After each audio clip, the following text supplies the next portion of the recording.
Hello friends, ओम श्री गणेशाय नमः। ओम नमः शिवाय। आप सभी का स्वागत है आपके अपनी यूट्यूब चैनल पर। फ्रेंड्स, आज हम आपको इस वीडियो में बताने जा रहे हैं संतान सप्तमी व्रत का शुभ मुहूर्त, पूजा विधि, व्रत पारण की विधि, व्रत कथा और महत्व के बारे में। फ्रेंड्स, वीडियो शुरू करने से पहले आपसे रिक्वेस्ट है, अगर आप हमारे चैनल पर नए हैं और आपने अभी तक चैनल को सब्सक्राइब नहीं किया है तो प्लीज सब्सक्राइब कीजिएगा चैनल को, साथ ही प्रेस कीजिएगा बेल आइकन को, जिससे नए वीडियो से रिलेटेड नोटिफिकेशन आपको तुरंत प्राप्त हो सके। और वीडियो पसंद आने पर वीडियो को लाइक और शेयर जरूर कीजिएगा ताकि सभी भक्तों को इस वीडियो का लाभ प्राप्त हो सके। और कमेंट बॉक्स में ओम नमः शिवाय जरूर लिखिएगा। प्रत्येक वर्ष भाद्रपद मास के शुक्ल पक्ष की सप्तमी तिथि को संतान सप्तमी का व्रत किया जाता है। संतान सप्तमी को ललिता सप्तमी, अपराजिता सप्तमी और मुक्ताभरण सप्तमी के रूप में मनाया जाता है। इस दिन माता पिता या दोनों में से कोई एक भी संतान सप्तमी का व्रत एवं पूजा कर सकते हैं। इस दिन भगवान शिव और माता पार्वती की विधि विधान से पूजा की जाती है।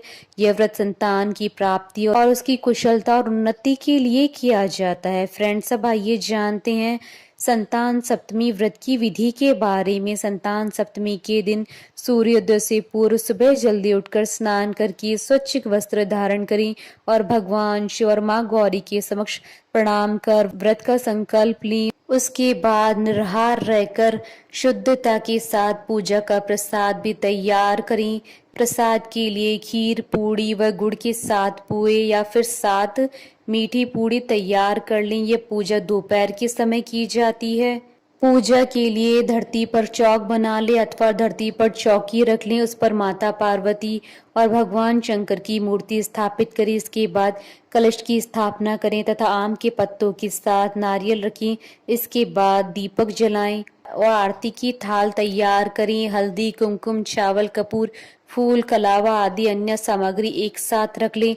आप 7 मीठी पूड़ी को केले के पत्ते में बांधकर पूजा में रखें और संतान की रक्षा और उन्नति के लिए भगवान शिव और गौरी मैया से प्रार्थना करें। पूजन करते हुए भगवान शिव जी को कलावा अर्पित करें। पूजा करते समय सूत का डोरा या चांदी की चूड़ी हाथ में पहनकर रखनी चाहिए। यह व्रत माता पिता द्वारा संतान की कामना और उज्जवल भविष्य के लिए किया जाता है। पूजन के बाद धूप दीप नैवेद्य अर्पित कर संतान सप्तमी की कथा पढ़ें अथवा सुने तथा बाद में कथा की पुस्तक का पूजन करें। व्रत पारण के लिए पूजन में चढ़ाई गई 7 मीठी पूड़ी अथवा पुआ खाएं और अपना व्रत खोलें। फ्रेंड्स, अब आइए जानते हैं संतान सप्तमी के शुभ मुहूर्त के बारे में। हिंदू पंचांग के अनुसार साल 2023 में संतान सप्तमी का व्रत 22 सितंबर 2023 शुक्रवार के दिन है। भाद्रपद शुक्ल सप्तमी तिथि प्रारंभ होगी 21 सितंबर 2023 को दोपहर 2:15 पर और भाद्रपद शुक्ल सप्तमी तिथि का समापन होगा 22 सितंबर 2023 को दोपहर 1:35 पर। पूजा का शुभ मुहूर्त रहेगा 22 सितंबर 2023 को सुबह 11:50 से दोपहर 12:14 पर।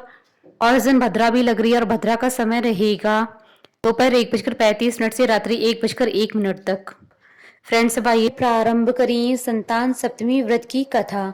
पौराणिक कथा के अनुसार एक बार श्री कृष्ण ने युधिष्ठिर को बताया था कि किसी समय मथुरा में लोमेश ऋषि आए। मेरे माता पिता देवकी और वसुदेव ने उनकी सेवा की।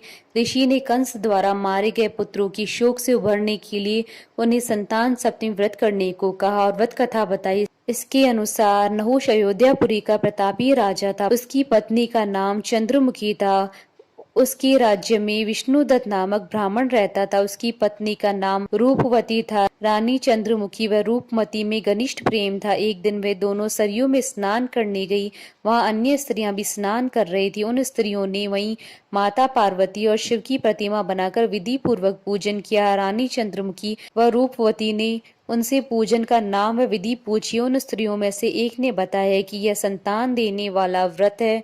उस व्रत की बात सुनकर उन दोनों सखियों ने जीवन पर्यंत इस व्रत को करने का संकल्प लिया और शिव जी के नाम का डोरा बांध लिया। घर पहुंचने पर वे संकल्प भूल गई। फलतः मृत्यु पश्चात रानी वानरी व ब्राह्मणी मुर्गी की योनि में पैदा हुई। कालांतर में दोनों पशु योनि छोड़कर पुनः मनुष्य योनि में आई। चंद्रमुखी मथुरा के राजा पृथ्वीनाथ की रानी बनी। वह रूपवती ने फिर से ब्राह्मण के घर जन्म लिया। इस जन्म में रानी ईश्वरी व ब्राह्मणी का नाम भूषणा था। भूषणा का विवाह राजपुरोहित अग्निमुखी के साथ हुआ। इस जन्म में भी दोनों में बड़ा प्रेम हो गया।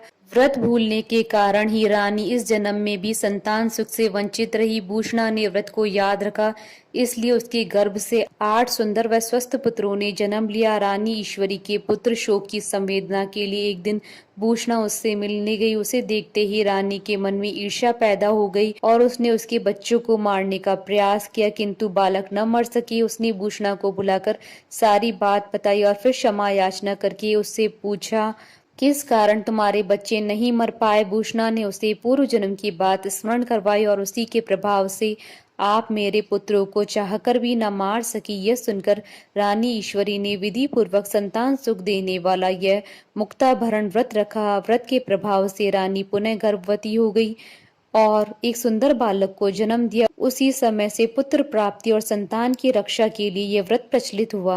बोलिए भगवान शंकर माता पार्वती जी की जय। हमारे साथ इस वीडियो में अंत तक बने रहने के लिए आपका धन्यवाद। ओम श्री गणेशाय नमः। ओम नमः शिवाय।